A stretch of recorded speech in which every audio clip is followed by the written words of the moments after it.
नमस्ते फ्रेंड्स, कैसे हैं आप सब? आशा करती हूँ सभी अच्छे ही होंगे। तो दिवाली का समय है, सभी लोग साफ-सफाई में लगे हुए हैं।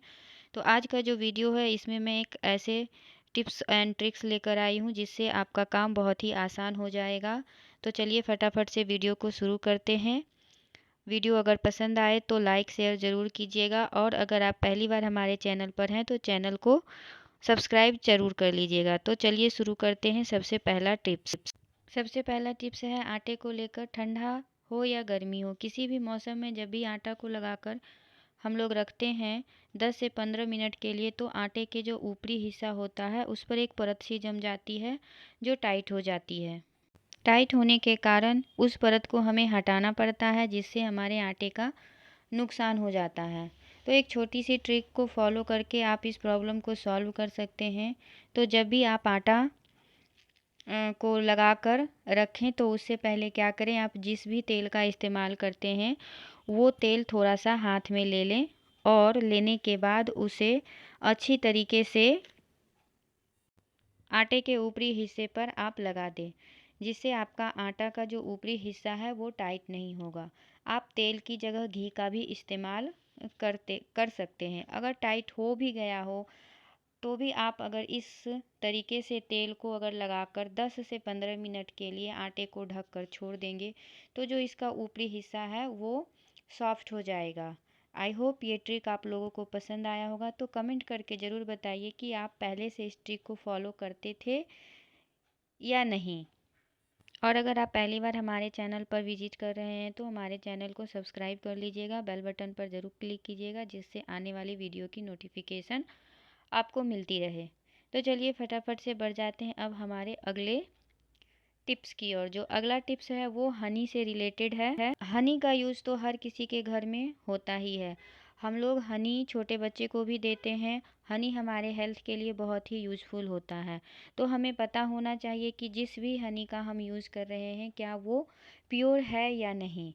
तो हमें कैसे पता चलेगा कि हमारा हनी प्योर है या नहीं, तो इसको जानने के लिए एक छोटा सा टिप्स मैं आप लोगों के साथ शेयर कर रही हूँ। तो इसके लिए आपको क्या करना है, आप कोई भी कटोरी ले लें और उसमें थोड़ा सा पानी डाल दें। पानी डालने के बाद उसमें लगभग आधा चम्मच हनी को मिक्स करें। इस तरीके से डालें जैसा आप वीडियो में देख रहे हैं। तो पानी में हनी को डालने के बाद आप पानी को अच्छी तरीके से हिलाएं और हिलाने के बाद अगर हनी पानी में मिक्स हो जा रहा है तो आपका हनी जो है वो मिलावटी है। और अगर जब आप हनी पानी को हिला रहे हैं और आपका हनी मिक्स नहीं हो रहा है, वो बस अपनी जगह से थोड़ा सा एक्सटेंड हो गया है, तो जो हनी का यूज कर रहे हैं वो हनी आपका प्योर है।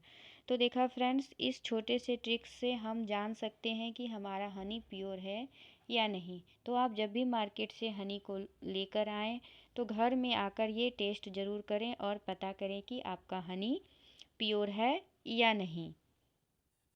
तो चलिए फ्रेंड्स, अब बढ़ जाते हैं हमारे नेक्स्ट टिप्स की ओर। तो नेक्स्ट जो टिप्स है वो रोटी से रिलेटेड है। तो जब भी हम लोग रोटी बनाते हैं तो जब रोटी बनाने के बाद जब रोटी को फुलाना होता है तो हम लोग क्या करते हैं, डायरेक्ट गैस पर रख कर रोटी को फुलाते हैं।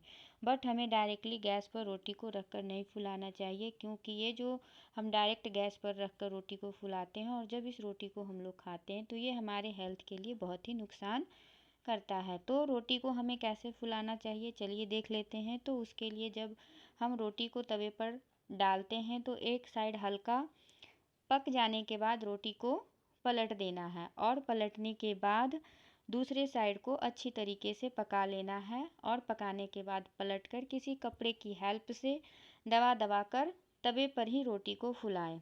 तो इस तरीके से रोटी जब हम फुलाते हैं और जब हम लोग इस रोटी को खाते हैं तो ये हमारे हेल्थ के लिए बहुत ही अच्छा होता है।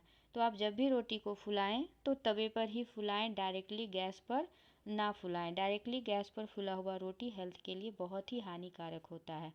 तो चलिए देख लेते हैं फ्रेंड्स, अगला ट्रिक्स से है। तो दाल और चावल को बनाने से पहले हमें इस ट्रिक को ज़रूर फॉलो करना चाहिए। दाल और चावल तो हर किसी के घर में बनता है। तो दाल चावल बनाने से पहले आप क्या करें, दाल चावल को अच्छी तरीके से धो लें और धोने के बाद उसे कम से कम आधे घंटे के लिए भिगोकर रख दें। तो चलिए मैंने दाल चावल ले लिया है। अब मैं इसे अच्छी से धोकर लेकर आती हूँ। तो मैंने दाल और चावल को अच्छे से धो लिया है।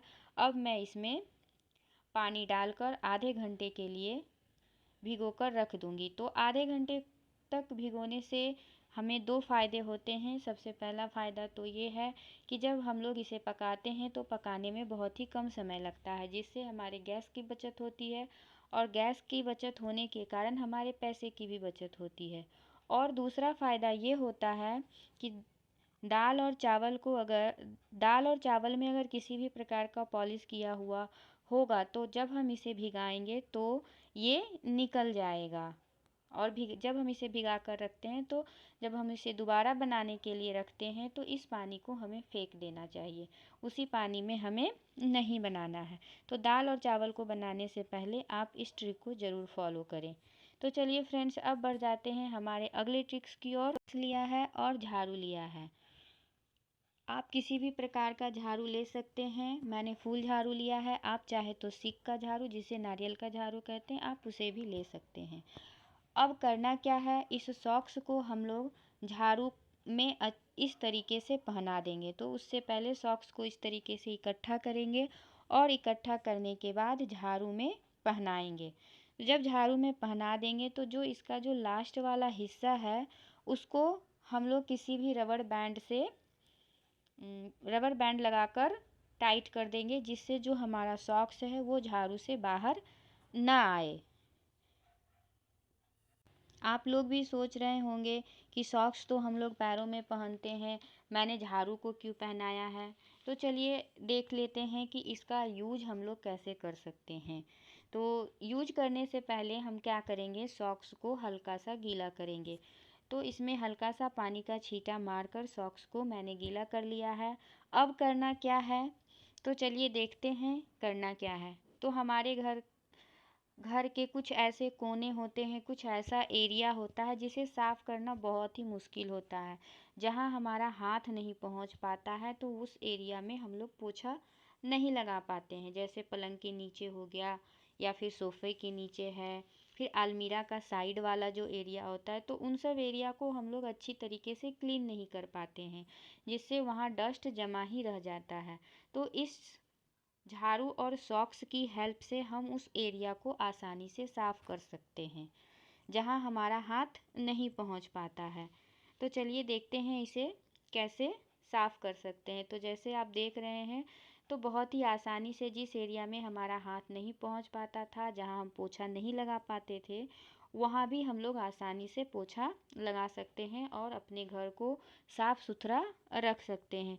तो छोटे छोटे ट्रिक्स को फॉलो करके हम अपने काम को आसान कर सकते हैं।